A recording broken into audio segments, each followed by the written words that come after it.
Hello students, we have started the lesson Life Processes in Living Organism Part 2. In that, first of all we are saying the life process reproduction. In that, the two types, asexual reproduction and sexual reproduction. In the case of living organism, that is the plants and animals. After that, today we are seeing the next point, that is the reproduction and modern technology. Reproduction आता ही जरी life process आपण म्हणतोय प्रत्येक human बिईंगमध्ये असते, तरी पण काही ना काहीतरी त्याच्यामध्ये काही वेळेस डिफिकल्टीज येतात. ती लाईफ प्रोसेस पूर्ण होण्यासाठी डिफिकल्टीज येतात. मग डिफिकल्टीज आल्या तर त्या कशा सॉल्व्ह करायच्या, त्यासाठी आपल्याला मॉडर्न टेक्नॉलॉजीची इथे मदत मिळते. मग many couples cannot have the children due to the various reason. काही रिझन्समुळे त्यांना काय आहे, मेनी कपल्सला काय आहे, चिल्ड्रन होऊ शकत नाही आहे. काही वेळेस त्यांना मूल होऊ शकत नाही. इन द केस ऑफ जर वुमनच्या बाबतीत काही रिझन्स असतील तर ती कुठली असू शकतात, तर इरेग्युलॅरिटी इन द मेन्स्ट्रुअल सायकल. ज्या मेन्स्ट्रुअल सायकलमध्ये बद्दल आपण गेल्या गेल्या व्हिडिओमध्ये पाहिलं, तेव्हा काय आहे, इरेग्युलॅरिटी समजा त्या सायकलमध्ये येत असेल, म्हणजे मागे पुढे प्रत्येक मंथला यायला पाहिजे तिथं कुठेतरी ॲब्स्ट्रॅकल्स येत असतील, किंवा difficulties in the oocyte production. Oocyte production means काय, ओव्ह्यूम आपण जो जम्पसेल फिमेलचा आहे त्याच्यामध्ये प्रोडक्शनमध्ये कुठेतरी डिफिकल्टीज येत आहेत, किंवा ओव्हिडक्टमध्ये ऑब्स्टॅकल्स आहेत. कुठेतरी ओव्हिडक्टमधूनच तो ओव्ह्यूम तयार होण्यासाठी तिथे कुठेतरी अडथळा निर्माण होतो आहे, किंवा difficulties in implantation in the uterus. युटेरसमध्ये काही इम्प्लांटेशन होण्यासाठी, म्हणजे जम्पसेल तर फॉर्म झाला आहे, पण पुढे स्पर्म्स जेव्हा मिळतो मेलचा जम्पसेल, तेव्हा तिथे काय आहे, युटेरसमध्ये एम्ब्रिओ फॉर्मेशनसाठी किंवा इम्प्लांटेशनसाठी तिथे कुठेतरी अडथळा नाही. अशा कुठल्या तरी एका पॉईंटला कुठेतरी जरी डिफिकल्टीज असेल, काही ना काहीतरी प्रॉब्लेम असू शकतात. मग त्यावेळेस तिथे काय आहे, तिथे त्या कपलला तिथे काय आहे, चाइल्ड होऊ शकत नाही, किंवा असे अनेक काही रिझन्ससुद्धा असू शकतील. मग त्याचप्रमाणे जर मेलच्या बाबतीत बघितलं तर many reasons other are responsible for this. Absence of the sperms. मेलच्या बाबतीत काय आहे, स्पर्म्सचं अब्सेन्स आहे त्यांच्यामध्ये, सिमेनमध्ये स्पर्म्सच तयार होत नाही आहेत, किंवा स्पर्म्स होत आहेत तर त्यांची मुवमेंट स्लो आहे.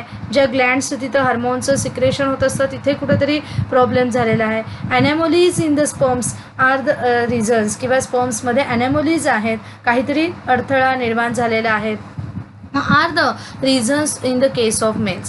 But now with the help of the advanced medical techniques like the IVF, surrogacy, sperm bank, the childless couple can have a child. मग आता मॉडर्न आता आधुनिक तंत्रज्ञानामुळे अशा ह्या सगळ्या टेक्नॉलॉजीचा आपल्याला उपयोग करता येईल, की ज्याच्यामध्ये आपल्याला ह्यावर्षी शॉर्टमध्येच IVF, सरोगेसी आणि स्पर्म बँकबद्दल माहिती आपल्याला घ्यायची आहे. मग काय आहे, पहिलं IVFचा लॉंग फॉर्म काय आहे, in vitro fertilisation.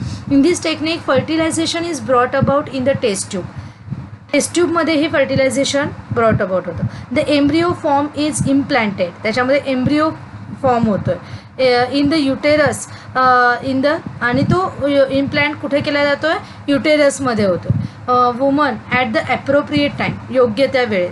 IVF technique is used for the having a child in case of those childless couple who have the problems like the less sperm count and the obstacles in the ovidum. जर तो तिथं मेलमध्ये समजा लेस sperm काउंटचा जर difficulty तिथं त्या मेलमध्ये असेल, किंवा sperms आहेत पण खूप लेस आहेत, किंवा त्याची स्पीड जरा कमी आहे, पुढे ती पुश व्हायला तिथे हार्मोन्स कमी पडत आहेत, आणि जर वुमेनमध्ये असेल तर ओव्हिडक्टमध्ये कुठंतरी ऑब्स्टॅकल्स, तिथे ओव्ह्यूम तर तयार झाला आहे पण तो पुढे यायला तिथे काय आहे, काही ऑब्स्टॅकल्स असतील, तर तिथे काय आहे, आपल्याला हे IVF टेक्निक हे आपल्याला तिथे यूज होऊ शकतं आहे, की ज्याच्यामध्ये काय दाखवलेलं आहे, फर्टिलायझेशन होतं आहे टेस्ट ट्यूबमध्येच. ही एक टेस्ट ट्यूब आहे, आणि ह्या टेस्ट ट्यूबमध्ये हा काय आहे, ओव्ह्यूम घेतलेला आहे, म्हणजे ओव्हिडक्टमध्ये जो ओव्ह्यूम फॉर्म झालेला आहे तो काय आपल्याला ह्या टेक्निकमध्ये ह्या टेस्ट ट्यूबमध्ये घ्यावा लागतो. स्पर्म तो काढून घ्यायला लागतो आहे, स्पर्म नव्हे ओव्ह्यूम, जर्म सेल जो आहे, आणि स्पर्मसुद्धा काढून, आणि ओव्ह्यूम एका टेस्ट ट्यूबमध्ये घ्यायचा आहे. आणि त्यानंतर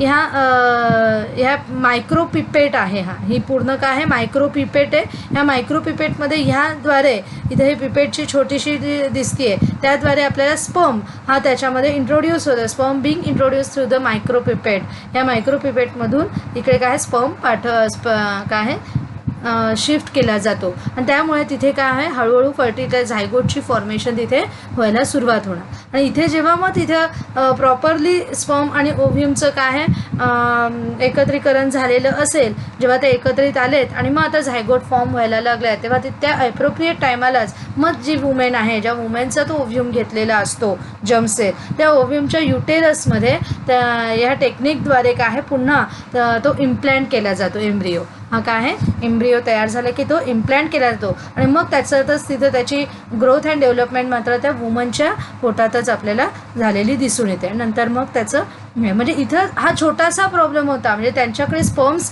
आणि ओव्ह्यूम दोन्ही पण जर्मसेल फॉर्म होत आहेत, पण पुढे काय आहे त्या एम्ब्रिओचं फॉर्मेशन जे फर्टिलायझेशन व्हायला पाहिजे तिथं कुठंतरी काय आहे ऑब्स्टॅकल्स येत होते. म्हणजे ह्या छोट्याशा एका टेक्निकमुळे तिथे बाकी सगळा पुढचा मार्ग काय आहे सोपा होऊन जातो आहे. मग सेकंड आहे सरोगेसी. आता सरोगेसी मग इथे काय आहे हा some woman have the problems in the implantation of embryo in the uterus. म्हणजे काहीमध्ये अजून पुढचा प्रॉब्लेम आहे इम्प्लांटेशन एम्ब्रिओचं इम्प्लांटेशन होत नाही आहे. सच वुमन म्हणजे जरी मग तिथं IVF टेक्निक यूज करून चालेल का तर नाही, तर तिथे काय आहे आपल्याला म्हणजे ओव्ह्यूम आणि स्पर्म होतात पण इम्प्लांटेशन पण होऊ शकत नाही आहे, तर तिथे मात्र काय आहे हा प्रॉब्लेम दुसऱ्या टेक्निकने आपल्याला करावा लागेल. मग such woman can take the help of modern remedial technique. Remedial टेक्निकचा आपल्याला तिथं वापर करतात called as the surrogacy. In this technique, आता ह्या टेक्निकमध्ये काय होतं आहे oocyte is collected from the ovary of the woman having the problem in the implantation of the uterus. ज्या वुमेनला इम्प्लांटेशन ऑफ युटेरसचा प्रॉब्लेम आहे त्याच्याकडून ओव्हरीमधून ओव्ह्यूम म्हणजे जो ओसायटी आहे तो कलेक्ट केला जातो. That oocyte is fertilize in the test tube. म्हणजे IVFमध्ये जसा तो फर्टिलाइज केला जातो with the help of the sperms collected from the her husband. आणि जसं IVFमध्ये आपण बघितलं इथे हे सगळं फर्टिलायझेशन झालं आहे, पण इथे काय आहे ह्या केसमध्ये काय आहे त्यांना इम्प्लांटेशन वुमेनमध्ये फर्टिलायझेशन होत नाही फक्त, पण इम्प्लांटेशन करू शकतो आपण पुढे ग्रोथ दिलं. पण इथं आपल्याला सरोगेसीमध्ये असेही असतात की त्यांचं इम्प्लांटेशनसुद्धा प्रॉपरली होत नाही आहे, पुढे त्यांचं ग्रोथ डेव्हलपमेंट करायला सुद्धा तिथेसुद्धा त्यांना काही ना काहीतरी ॲब्स्टॅकल्स दिसून येत आहेत. तेव्हा मात्र काय होतं आहे in this that oocyte is fertilize in the test tube with the help of the sperm collected from her husband. त्याच हजबंडकडून ते स्पर्म्स घेतले जातात. The embryo form from such a fertilization is implanted in the uterus of the some other woman. आता ह्या वेळेस दुसऱ्या वुमनचं ज्या वुमेनला काही कधी ते डिफिकल्टीज नाही आहे एम्ब्रिओ इम्प्लांटेशनचं नाही आहे किंवा ग्रोथ त्या झायगोटचं ग्रोथ डेव्हलपमेंटसाठी सुद्धा नाही आहे, अशा नॉर्मल हॅव्हिंग नॉर्मल जी आहे ते त्यांच्याकडे काय आहे हे पास केलं जातं फर्टिलायझेशन. म्हणून जो हा झालेला आहे एम्ब्रिओ म्हणजे ज्या कपलला प्रॉब्लेम्स आहेत त्याच कपलमधले ओव्ह्यूम आणि स्पर्म्स कलेक्ट केले जातात, टेस्ट ट्यूबमध्ये फर्टिलाइज केले जातात आणि तो एम्ब्रिओ मात्र दुसऱ्या एका सम अदर वुमनकडे काय आहे ते नॉर्मल युटेरसमध्ये ते इम्प्लांट केले जातात. Such a woman in whose uterus the embryo is implanted. ज्या वुमनची तिथं मदत घेतलेली आहे त्याला सरोगेट मदर म्हणतात. मग ती मदर काय आहे त्याचं पूर्ण ग्रोथ डेव्हलपमेंट करणार त्याच्याच आहे एम्ब्रिओमध्ये आणि मग ते काय असणार आहे ज्या मेल आणि फिमेलचं असणार आहे त्यांच्याकडे ते पास केलं जाणार आहे. मग आता ही झाली एक टेक्निक. आता पुढची आहे स्पर्म बँक किंवा semen bank. There are the various problems in the sperms production in the mention about. In case of many men, काही वेळेस मेलमध्ये स्पर्मचं प्रोडक्शनच होऊ शकत नाही. मग अशा वेळेस काय so as to have the children in case of such a couple, जर त्यांना तरीसुद्धा चिल्ड्रन हवंच आहे अशा कपलला तर new concept of sperm bank has been introduce. This concept is similar to the blood bank. जशी ब्लड बँक जेव्हा एखाद्या व्यक्तीला ब्लड कमी पडलेलं आहे तेव्हा काय आहे ब्लड बाहेरून पुरवलं जातं त्याच्या ब्लड ग्रुपचं, तसं ही स्पर्म बँक काम करते. This concept similar to blood bank and semen is ejaculated by the desire men is collected after there throughout the physical and medical checkup and stored in the sperm bank. त्यांचं आधी medical checkup केलं जातं आणि मग काय आहे ते काय आहे semen is ejaculated by the desired man is collected after their through the physical and medical check.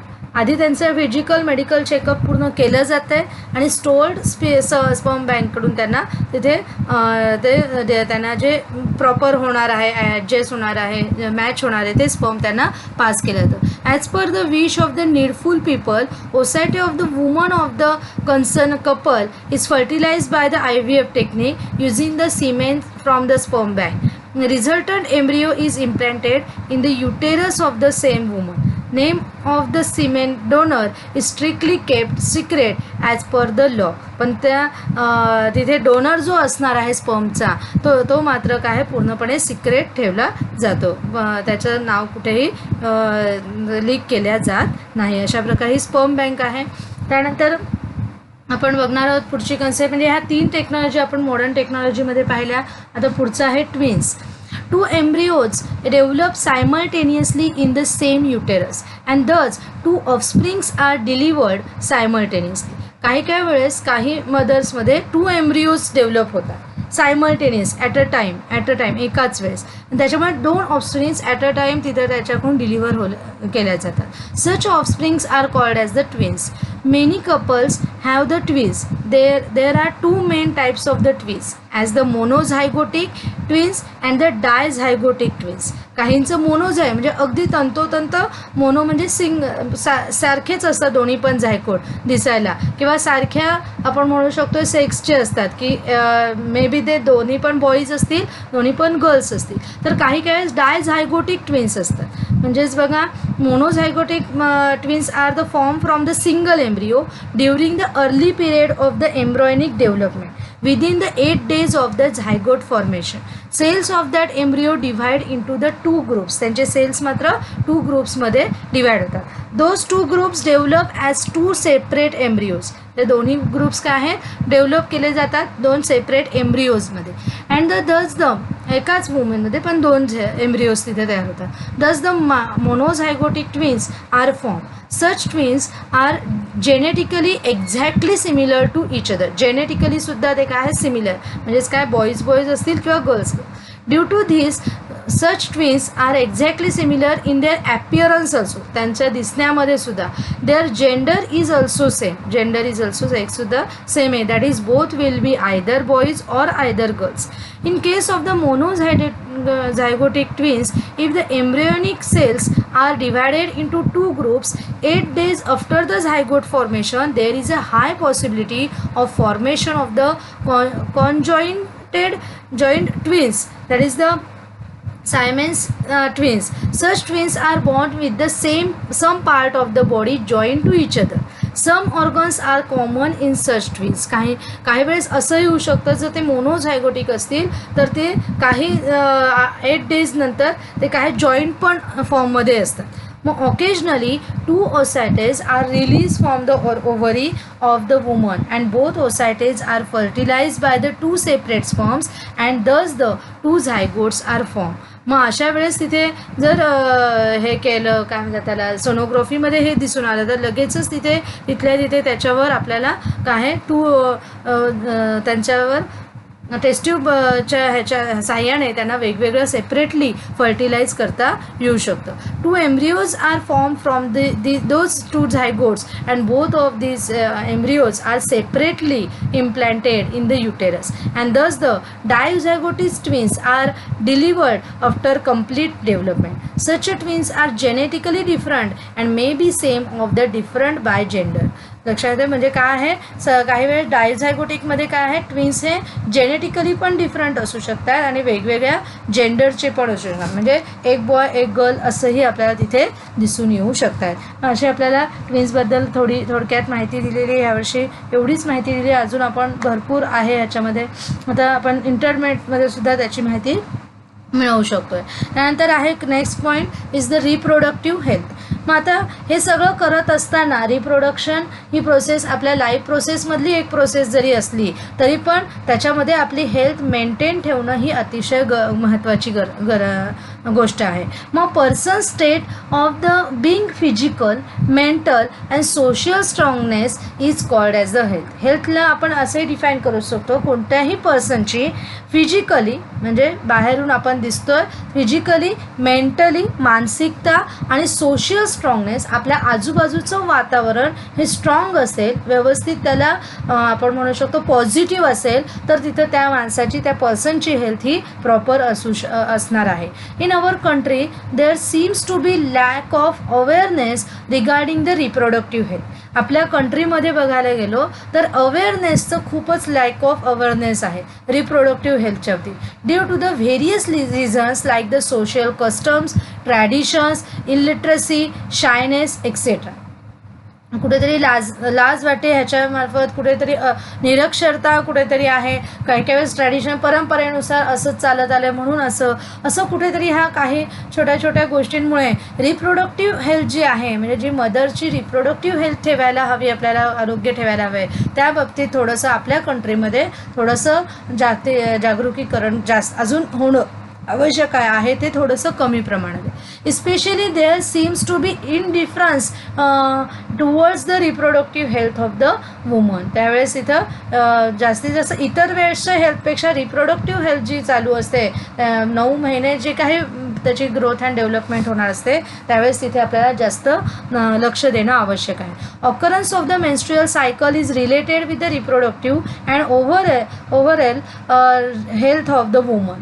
म्हणून काय आहे, इथे जे ऑकरन्स मेन्स्ट्रुअल सायकलमध्ये मगाशी आपण बघितलं की काय काय ऑब्स्टॅकल्स असू शकतात तिथे चाइल्डलेस कपलला, की तिथे एखादं मेन्स्ट्रुअल सायकलसुद्धा इरेग्युलॅरिटी असेल तरी पुढे जाऊन त्याचा काय परिणाम ह्याच्यावर सुद्धा झालेला दिसतो. मग जेव्हा जर आधीपासूनच जेव्हा प्युबर्टी हे एज त्या फिमेलचं स्टार्ट होतं आहे, त्याच वेळेत जर असे काही प्रॉब्लेम्स असतील तर तेव्हाच ते काय आहे सॉल्व्ह करून घेतले पाहिजे, की जेणेकरून पुढे त्याला काही प्रॉब्लेम यायला नको. Now a day women are working at par with women. आत्ताच्या दिवसात आपण बघितलं तर वुमेनसुद्धा काय मेनसारखेच त्यांच्या खांद्याला खांदा लावूनच पुढे काय आहे आता हल्ली नोकऱ्या वगैरे करतायत, बिझनेसेस करतायत. Due to this they have to stay outdoors. त्यांच्यामुळे त्यांना खूप जास्तीत जास्त काय बाहेर राहावं लागतं आहे, म्हणजे कामानिमित्त, बिझनेस निमित्त, नोकऱ्यानिमित्त.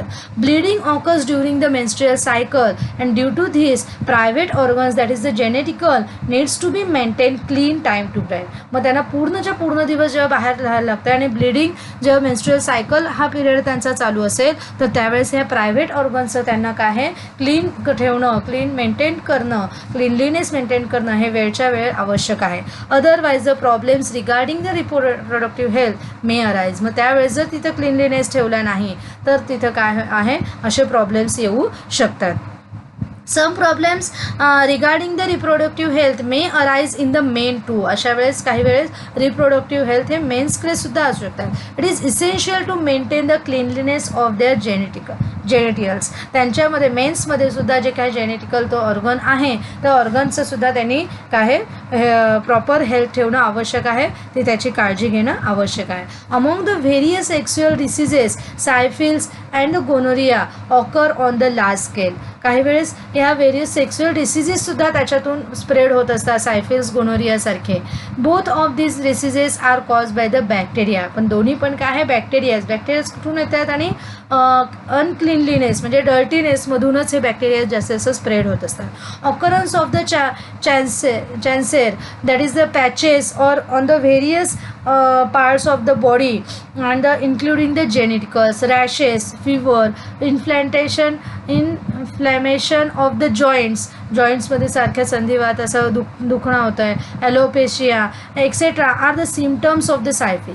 Painful and burning sensation also during the urination. जर युरिनेशन होत असताना आपण जेव्हा एक्सिटरी ऑर्गन्समार्फत युरिन बाहेर टाकतोय त्या ठिकाणी पेनफुल किंवा बर्निंग खूप असं जळजळ होते. Oozing of the pus through the पेनीजमधून कुठेतरी पर्सचं सारखं पर्सचं ओझिंग होतं आहे, कुठेतरी सारखं त्याचा स्त्राव होत असेल, सिक्रेशन होत असेल. And the vagina and inflammation of the urinary tract, anus, throat, eyes etcetera are the symptoms of the gonorrhoea. इथे आपल्याला काही दाखवलं. असे आपल्याला बरेचसे सेक्शुअल काय आहेत आपण डिसीजेस अशा ह्याच्यातून बघतो की जेणेकरून आपल्याला रिप्रोडक्टिव्ह हेल्थ आपल्याला प्रॉपर ठेवणं आवश्यक आहे.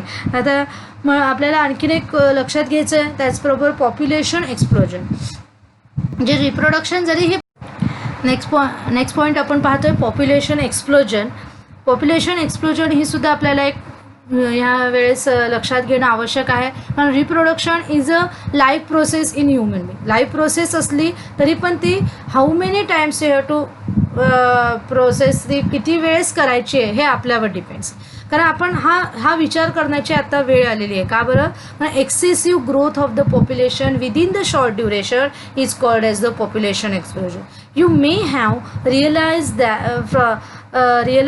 from the table given besides above the fast population growth of the India, we have to face the various problems like the unemployment, decreasing per capita income, increasing loan, stress on the natural resources, etc. There is only one solution for all the problems, and it is the population control. Family planning is essential for this. मग आपण बघतोय population वाढत तर चाललेलं आहे. आपण year wise बघितलं तर 1901मध्ये 23 करोड 83 लॅक 96,327 असं आपल्याला दिसतं आहे. 1911ला अजून त्याच्यामध्ये आपल्याला 2 करोड्स एक्सेस झालेले दिसत आहेत. त्याच्यानंतर 1920 म्हणा, आता बघा हे काय आहे 10 इयर्सचा त्याच्यामध्ये गॅप झालेला आहे. नंतर आणखीन 10 वर्षांनी बघितलं तर तेवढ्या याच्यामध्येच, पण इथे पुन्हा काय आहे थोडीशी कमी झालेली बघा आपल्याला दिसतीये ग्रोथ, थोडीशी कमी, हा आकडा कमी झालेला आहे. पुन्हा 1931ला पुन्हा तो काय आहे 2 करोड्सने वाढला आहे. 41ला आणखीन 3 करोड्सने वाढलेला दिसतोय. 4 करोड्सने वाढले आहे जवळपास. 1951ला काय आहे पुन्हा 4 करोड्सने इन्क्रीज झाला आहे. त्याच्यानंतर आणखीन 8 करोड्सने जवळपास वाढलेला दिसतोय. त्यानंतर काय आहे पुन्हा 9 करोड्सने वाढला आहे. म्हणजे हा करोडचा आपल्याला आकडा दिसतोय. 81ला 68 म्हणजेच किती आहे पुढे बघा 13 करोड्सने अजून वाढलेला आहे त्याच्यामध्ये आकडा. त्याच्यानंतर 1991मध्ये 84 आहे, म्हणजे 68 नंतर 84 आपण जवळपास बघितलं तर 20 वगैरे 24 पण नाही, त्याच्यापेक्षा जास्त आपल्याला करोड्सने वाढलेला 20 करोड्सने जवळपास झालेला दिसून येतोय. नंतर 2001ला पाहायला गेलो तर त्याच्यामध्ये आणखीन आपल्याला जास्ती वाढ दिसून येते. तर किती आहे 17 करोड्सचा 17-18 करोड्स जवळपास वाढलेले आहेत. 2011ला आणखीन त्याच्यामध्ये 21 जवळपास 19 करोड्स त्याच्यामध्ये वाढलेले आपल्याला दिसून येतं. म्हणजे इथे काय आहे, इथे आपल्याला आकडा हा आधी 2-3 करोड्सने होता तेव्हा ठीक आहे, पण इथे काय आहे अतिशय जास्तीत जास्त आकडा तो करोड्सने वाढत चालला आहे. मग इथे करोड्सने वाढत चालला आणि त्याचा रिप्रोडक्शनशी काय आहे संबंध, तर आपल्याला इथे वाढ तर होत चालली आहे, पण तिथे काय आहे त्यांना जेवढं अन्न पुरवायला तेवढी जमीन, राहायला जमीन, खायला अन्न, हे जे काय आहे त्या खूप आपल्याला कमी पडत चाललेल्या गोष्टी आहे. कारण पॉप्युलेशन, लोकांची संख्या वाढते, पण काय पृथ्वीचा भाग वाढत जाणार आहे का? नाही, तो तेवढाच राहतोय. म्हणजे तिथं राहायला जागा आहे, खायला प्यायला जरा बघा. आता आपण घरात आता तुमच्या समजा 5-6 जण तुम्ही असाल, 4-5 जण असाल आणि अचानक 10 पाहुणे एकदम आले. अचानक आले तर काय आईची सगळी तारांबळ उडते. सगळं त्यांना तेवढं घरात तेवढं अवेलेबल असायला पाहिजे, भाजीपाला वगैरे, तर त्यांना काहीतरी ते पटकन करून देता येईल. नसेल तर मग आईची तारांबळ उडते. आधी कल्पना असेल तर आई काय आधीच ते काय सगळं विकत आणून त्याचं बनवून ठेवते. मग तसंच इथे सुद्धा हे माहीत नाही असा हा आकडा एवढा मोठ्या प्रमाणात वाढतोय. तर तेवढं सगळ्यांना जेवढं अन्न आहे तेवढं हे करायला सुद्धा, उत्पन्न करायला सुद्धा जमीन आवश्यक आहे. कारण शेतामध्ये अन्न पिकलं तर ते घरात येणार आहे. मग शेतातच अन्न पिकत नसेल काय, किंवा शेताला जागाच कमी पडत असेल, तर ह्या सगळ्या गोष्टी जर आपण डीपली बघितल्या तर खूपच गुंतागुंतीच्या आहेत. आणि त्या काय आहेत आपल्याला त्याच्यावरून दिसतात की खूप प्रॉब्लेम्स त्याच्यामुळे येऊ शकतात. किंवा भरपूर जण आहेत आणि नोकऱ्या काहीतरी 5-6च आहेत, तर तिथे काय होईल अनएम्प्लॉयमेंट म्हणजे बेकारी सुरुवात होईल. पर कॅप्शन इन्कम जे आहे ते कुठंतरी उत्पन्न जास्त कमी पडत जात आहे. लोनचं लोन वाढत चालले आहेत. बरेच जण लोन काढण्याकडेच जास्त त्यांचा हे होतो आहे. स्ट्रेस त्याच्यामुळे वेगवेगळ्या सगळ्या ह्या नॅचरल रिसोर्सेसवर स्ट्रेस, ताणतणाव येतो आहे. There is only the one solution for all the such problems. आणि त्याचप्रमाणे ज्या व्यक्तीच्या घरात ही पॉप्युलेशन वाढत असेल त्यांना पण सगळं तेवढं जर तो बेकार असेल, नोकरी करणारा नसेल, तर त्याला सगळं त्याचं काय आहे आपल्या कुटुंब चालवणं थोडंसं धोक्याचं जाणार आहे. त्याला अगदी पै काय कमवायला लागणार आहे. आणि त्याच्यामुळे there is only one solution. ह्याच्यावर सगळ्यांवर सोल्युशन म्हणजे पॉप्युलेशनला कंट्रोल करायचं. आणि पॉप्युलेशनला कंट्रोल करायचं असेल तर फॅमिली प्लॅनिंग करणं आवश्यक आहे. मग ही फॅमिली प्लॅनिंग म्हणजेच काय, रिप्रोडक्शन आपल्याला काय आहे नेमकेच करायचं आहे. प्रत्येक ह्याला जेवढं आवश्यक 1 ते 2 म्हणजे त्याच्यामुळे मागे आपल्याला सुरुवातीला मध्यंतरी दिसलं होतं हम दो हमारे दो वगैरे, किंवा आता हल्ली एकच ह्याच्यावर. मग हे कसं केलं जाऊ शकतं? The prevention of the pregnancy in the woman by the preventing fertilisation is called as the contraception. And any device or the chemical drug which prevents the pregnancy in woman is called as the contraceptive. All the birth control method can be broadly divided into the 3 categories: barrier method, chemical method आणि surgical method. barrier method म्हणजे अगदी वरवर आपण काही tablets घेऊन किंवा काही आपण कंडोम्स वगैरे वाचून ते काय आहे त्याच्यातून होऊ शकतं, किंवा काही केमिकल, काही टॅबलेट्स वगैरे घेता येतं, औषधोपचार करता येतो. आणि सर्जिकल किंवा तिथं काय ऑपरेशन्स असतात फॅमिली प्लॅनिंगचे, ते केले तर मग आपल्याला काय आहे प्रेग्नन्सी म्हणजे फर्टिलायझेशन होणार नाही. त्याच्यामुळे काय पॉप्युलेशन कंट्रोल राहणार आहे. अशा प्रकारे ही कन्सेप्ट खरं तर हा शेवटचा पॉईंट आपल्या पुस्तकामध्ये एवढा दिलेला नाही आहे. मग आपण थोडासा त्या पॉप्युलेशन एक्सप्लोजनच्या निमित्ताने थोडासा घेतलेला आहे. एक माहिती म्हणून आपल्याला इंटरनेट म्हणून घ्यायचीच होती, ती तुम्हाला मी दाखवलेली आहे. अशा प्रकारे आपल्याला हा लेसन कंप्लीट आपला झालेला आहे. सगळ्यांनी याचा एक्सरसाइज व्यवस्थित पुन्हा हे व्हिडिओ ऐकायचे, धडा लेसन व्यवस्थित वाचायचं आहे 2-3 वेळेस, आणि मग आपल्याला एक्सरसाइज सॉल्व करायची आहे. Okay, have a nice day.